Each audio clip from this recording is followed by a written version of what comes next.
Disclaimer: I am not a licensed medical professional. This podcast is not intended to replace real medical support from a mental health professional or other licensed medical practitioner. If you are in crisis and need immediate support, call 911 or reach out to Suicide Prevention Hotline at 988. Hello, and welcome to Dare to Talk, where we strive to bring some positivity to your day. I'm Dare. Let's talk. As usual, before we get into any episode, we are going to take a mindful moment. This week's mindful moment is going to actually be a full body scan. We are going to be assessing our body, how it feels, where we might have stress being held, other things that our body is trying to let us know. And we are just going to go from our feet all the way up to our head, scanning our body and assessing ourselves to see that we are in the best kind of shape and ready to be in this day and feeling grounded and ready to go. We're going to start, as usual, by inviting you to get into a comfortable position. I don't care if it's standing, sitting, laying down, as long as you are comfortable. I'm also going to invite you to, if you are safe and willing to do so, comfortable doing so, close your eyes. That's going to really help us tune into what we are doing in the moment. Cut out external stimulus and just really focus in on this current body scan, putting our focus inward. If you're not safe to close your eyes, though, you don't have to. If you're not comfortable closing your eyes, you don't have to. It's just recommended that we do that. I am going to choose the seated position because that's what I'm in right now, and I am going to close my eyes. So I'm going to start and invite you to join me by closing my eyes, making sure I'm nice and comfortable, taking a deep breath in, and I'm going to breathe in through my nose and out through my mouth, focused on that diaphragmatic breathing. Ready? Let's begin. Breathe in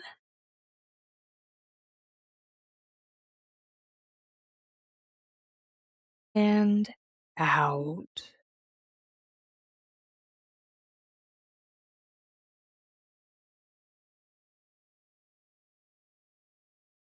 I invite you to feel your toes. Wiggle them in your shoes. Feel your feet. How do they feel on the ground? Are they solid? Do they feel confined? Do they feel like they have breathing air? Are they warm? Feel your shoes or the bare ground beneath you or your socks, whatever you're wearing. If you have any tension in your feet, we're going to inhale. And while we're inhaling, we're going to wrap that tension and stress up. And when we exhale, we're going to breathe it out with us. Ready? Inhale.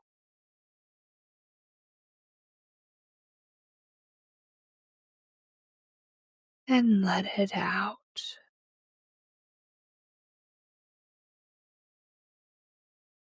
I'm going to draw our awareness up from our feet into our legs. Feel your calves. Do they feel stressed, tight? Maybe you've been running or walking a lot. Or are they relaxed and loose? How does your pants or skirts feel on your legs? Move up to our knees. Do you have any pain in your knees? Tension there? To our thighs. How are our thighs feeling? Are they tight, sore? Do they feel good? If we have any tension, when we inhale, we're going to visualize wrapping that tension up, and exhale and inhale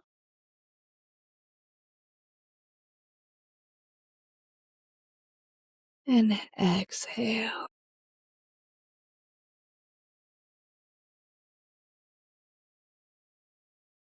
Move our awareness into our abdomen. How does our stomach feel? Are our muscles sore? Do we have an upset tummy? Maybe we have some cramps or discomfort. We can wiggle it out a little bit, stretch it out a little bit if we need to. When we inhale, if we have any stress or tension there, visualize wrapping it up with our breath. And when we exhale, we're going to breathe it out. Inhale.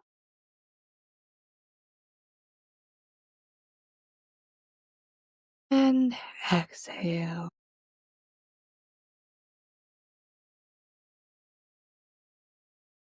How do your arms feel? Are you fidgety? Are they tight? Sore? Have you been lifting a lot of weights? How do your shoulders feel? Do you have knots? Are you holding a lot of tension there?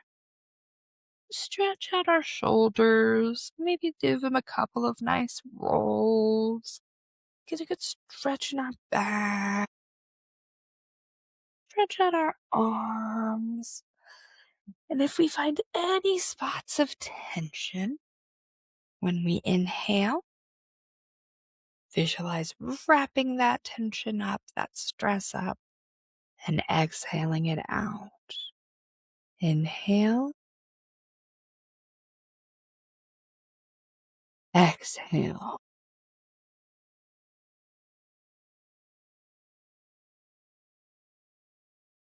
What about our neck? Do you have any tension in our neck? Is it tight? Need to roll it a couple of times? If you have any tension there, when you inhale, visualize wrapping that tension up in your breath and then exhaling it out. Inhale and exhale. Now we're going to go to our face and our head. Is our hair pulling too tight? Do we have stress in our cheek muscles or anywhere in our face? Maybe you have a headache. Maybe you feel tight. If you have any points of tension in your face or head, when you inhale, visualize wrapping that tension up in your breath and then exhaling it out. Inhale and exhale.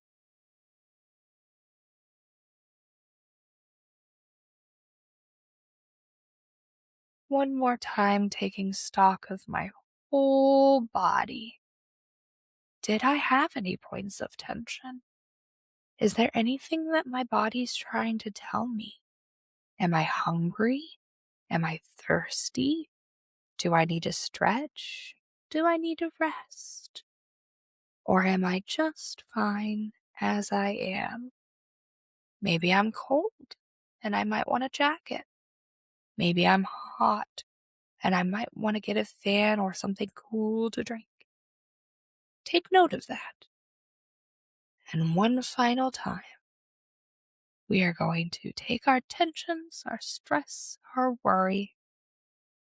When we breathe in, we're going to visualize wrapping that up in our breath.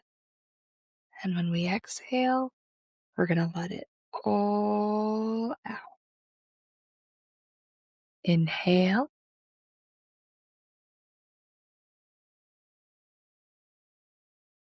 And exhale.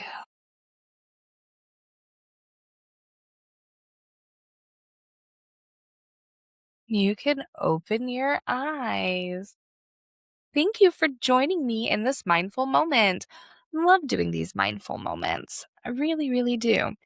They are very helpful and a very good way to practice being mindful in every day for just a little bit, and a very good way to help get ourselves situated and ready to talk about the topics that we have. So, we have been on a series of talking about our stress management tools. We've been talking about exercising for stress management and eating well for stress management. We've talked about mindful moments and finding that mindfulness and calm center in our days. Today, we are going to talk about being assertive and how assertiveness is good for our mental health. So, if you are anything like me, assertive communication can be sometimes a little bit daunting. I've shared this before in the past in the very first episode of this podcast that I did. I talked a lot about my journey. In subsequent podcasts, I've talked a little bit about my own struggles with mental health. This is not a secret. I have borderline personality disorder. Borderline personality disorder is one of those disorders that comes with like a little bit of a fear of abandonment and social uncertainty, certainty about myself and my own surroundings, and a lot of people pleasing and really wanting to keep people in our lives, even people that might not necessarily be good for us, and good for me.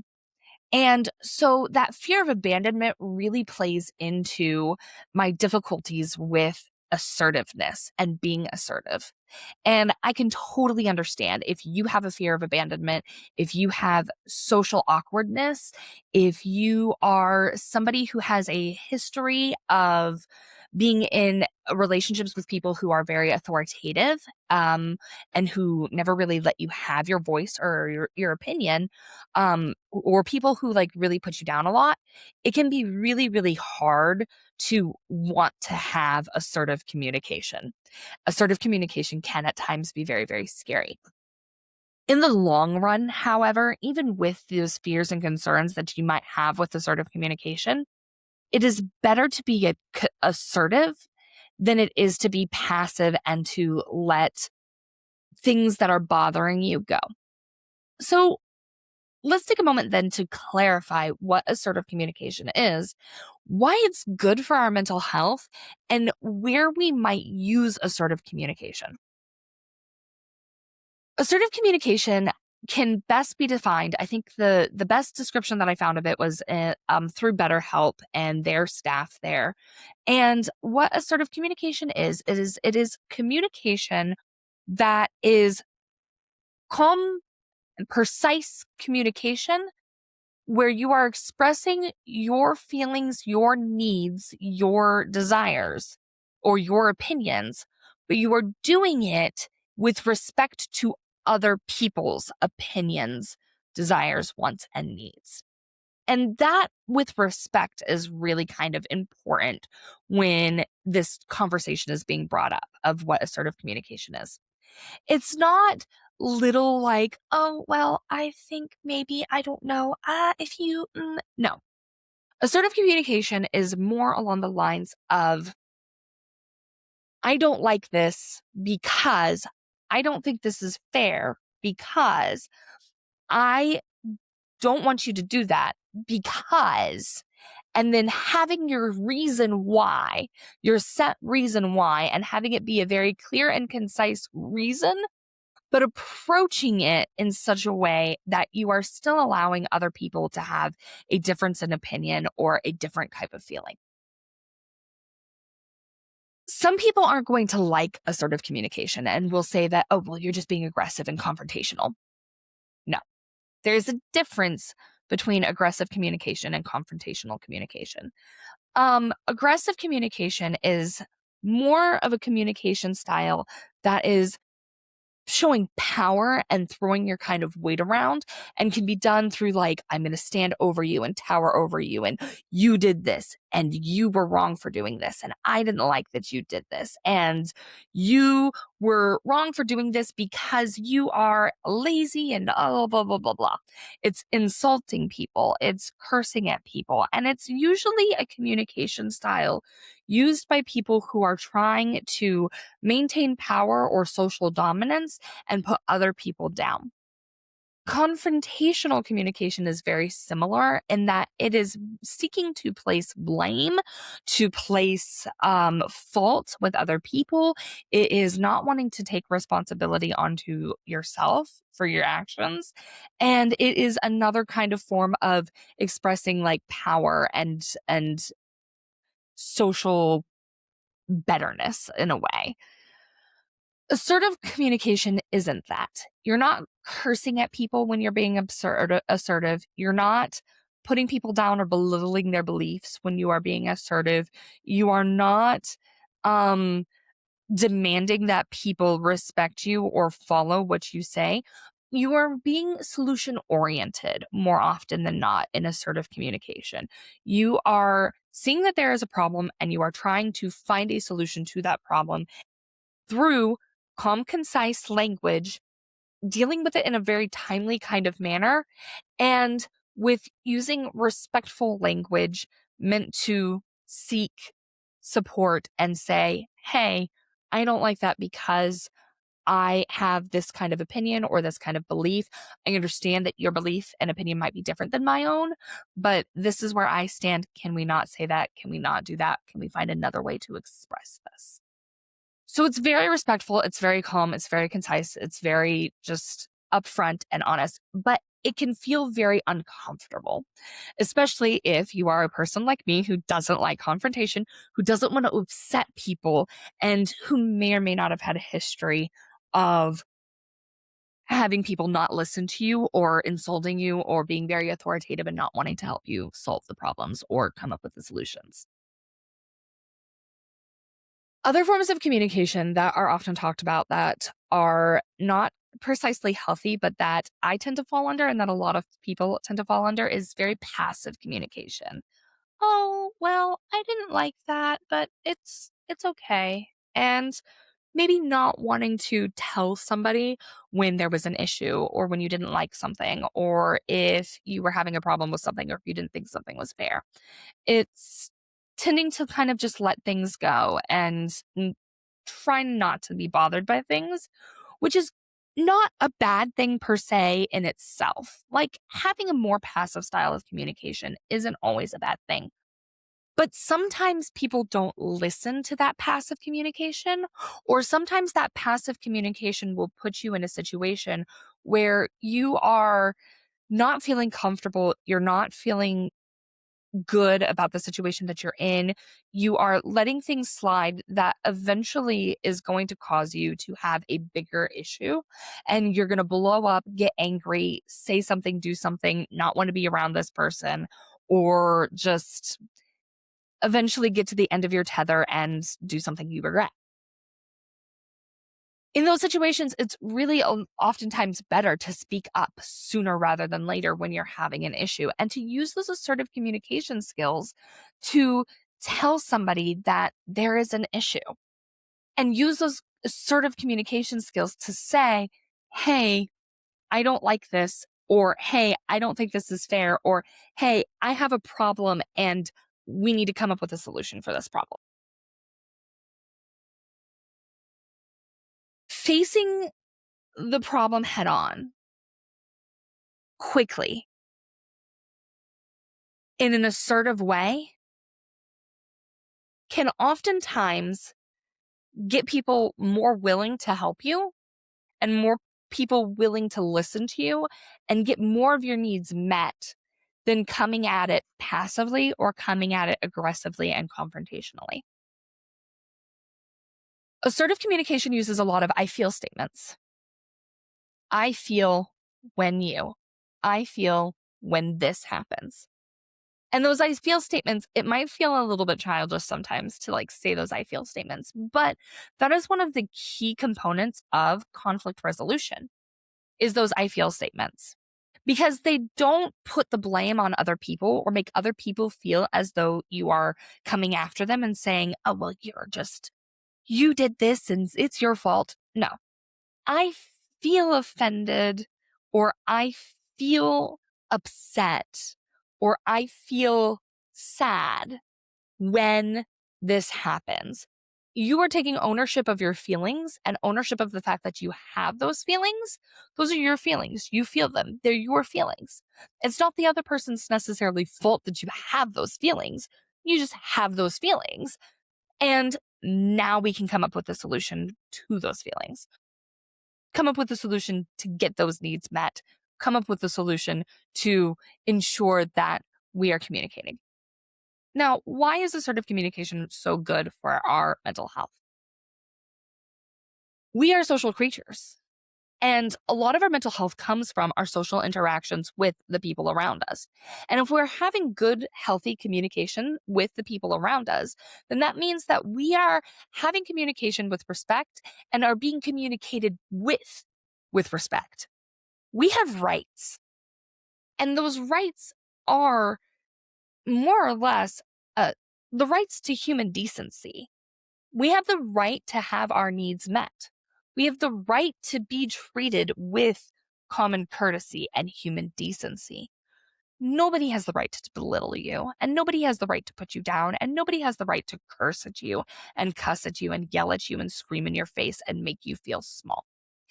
And part of having assertive communication is the ability to be able to set boundaries and say, no, you're not going to talk to me like that.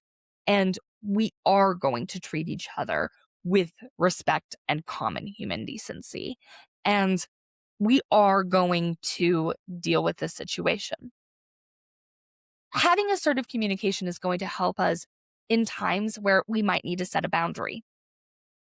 I know that for myself in the past, I have friends who have very much needed a lot of attention, love, and care, and who have very much had opinions that are very, very different from my own, beliefs that are very, very different from my own, feelings that are very, very different from my own.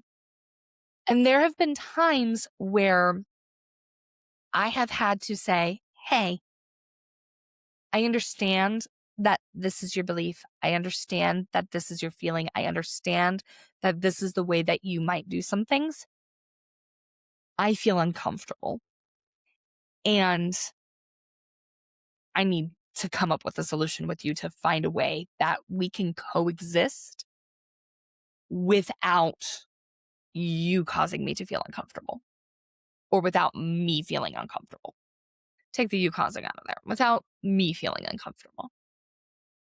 You're taking ownership of the fact that you're feeling uncomfortable, and you're saying, hey, let's find a solution. And that's a little bit more on the lines of assertive communication. Assertive communication also comes down to your body language. So I have had to really, really put a focus, especially in these videos, and whenever I'm having assertive communication with other people, on my body language.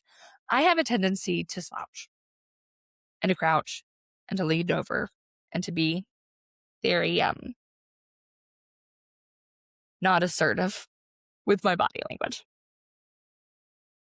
It is harder for me to sit up straight, to project confidence, and to say, I'm here, I'm confident, I'm calm, I'm cool, I'm collected.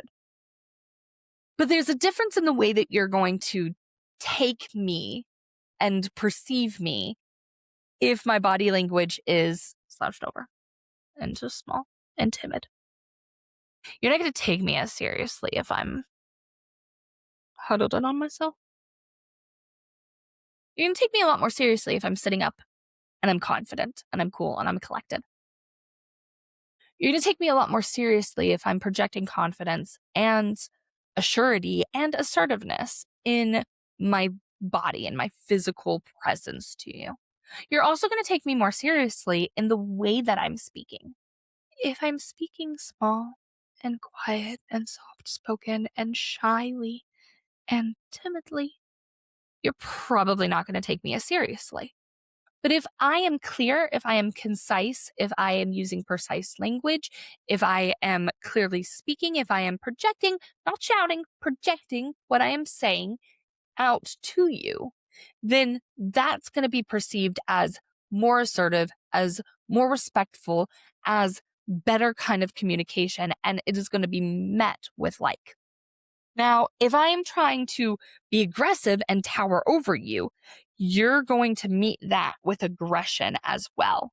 And if I'm trying to be confrontational, cursing at you, yelling, belittling, that's going to be met also with likely confrontation, yelling, and cursing as well. Or it's going to cause people to shut down and not want to deal with you and shut you out.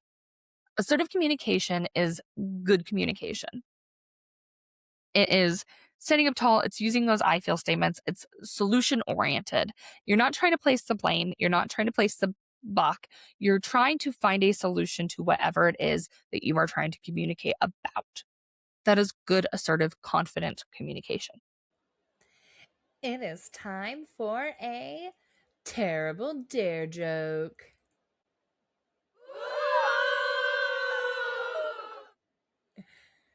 What is Thor's favorite form of communication?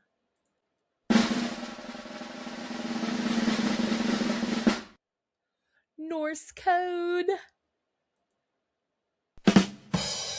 Uh-huh. Get it? Get it? No. You know, like Morse code, but Norse because no. Okay. If you have a terrible dare joke idea that you would like to contribute for consideration in these episodes, email me at daretotalk.blog or at daretotalk4@gmail.com. It'll be in the descriptions. Look forward to seeing you guys on the next episode's Terrible Dare Joke.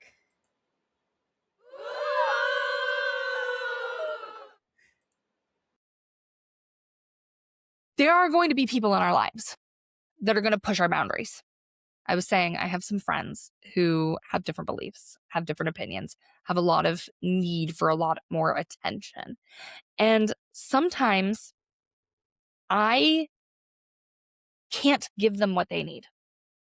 And sometimes I have to say no. You have the right to say no. And you have the right to say, I can't do that right now. And you have the right to say, no, I can't do that right now, and make it stick. No matter how much somebody is trying to guilt you, pressure you, or yell at you, or belittle you into doing what you said no for. That is another area in which assertiveness comes in. Being able to say no, set your boundary, and stand by your boundary and stand by your expectation. If you are assertive and you have the ability to stand by your no, that is going to be met with a lot more respect in the future than if you cave in and say no at first, but then falter under the pressure. I've had a few very good arguments with a few very good friends of mine over saying no. We don't have those arguments very often anymore because I have been very firm and assertive in saying no, and that no is not going to change, that no doesn't have anything to do with you. That is a no because I can't right now, or I don't want to right now. And it's not an I don't want to because I just don't want to. It is an I don't want to because I have something else that I need to do, or something else that is causing my attention, or because that is a situation that would make me feel uncomfortable, or a situation in which I am not mentally, emotionally prepared to do. It's also just okay to say no because you don't want to. Sometimes you just don't want to, and that's okay. That's areas and where assertive communication kind of comes in. Now, how is assertive communication a stress management tool?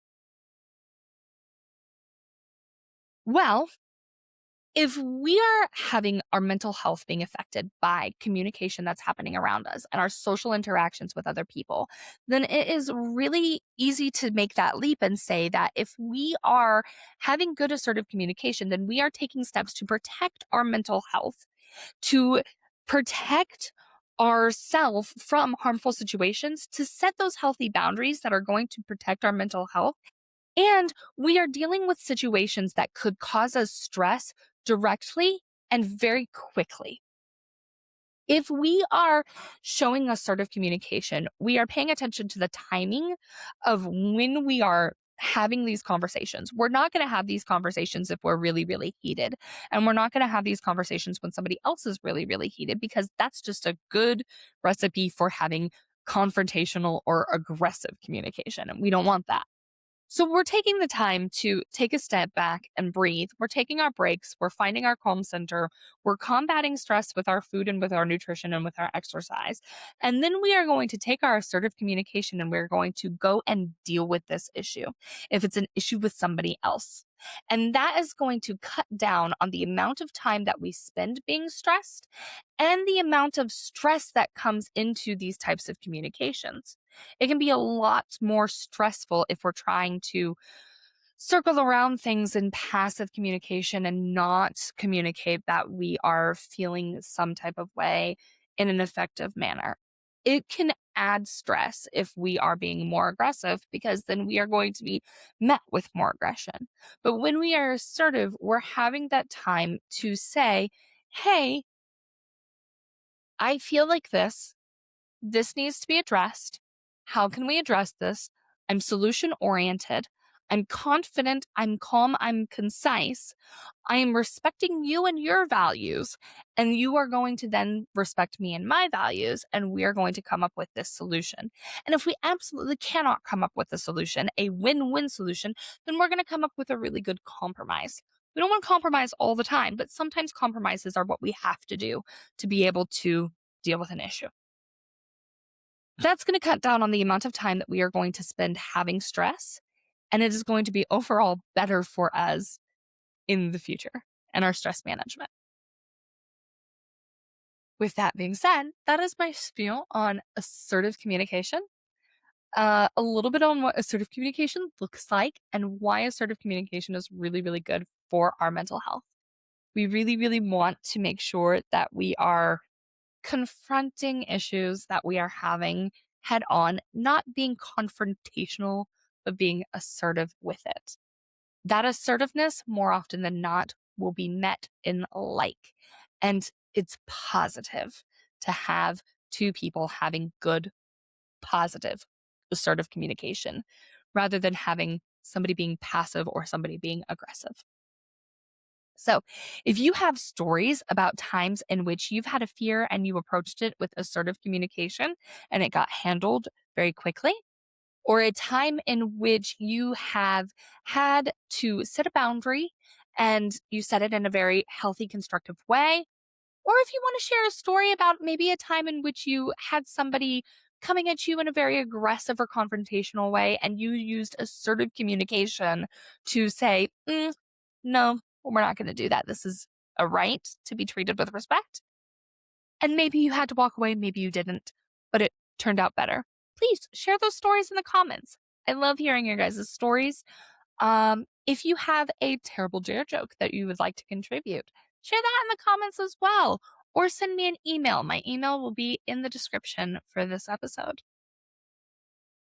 With that being said, I dare you to talk about how you're really feeling today.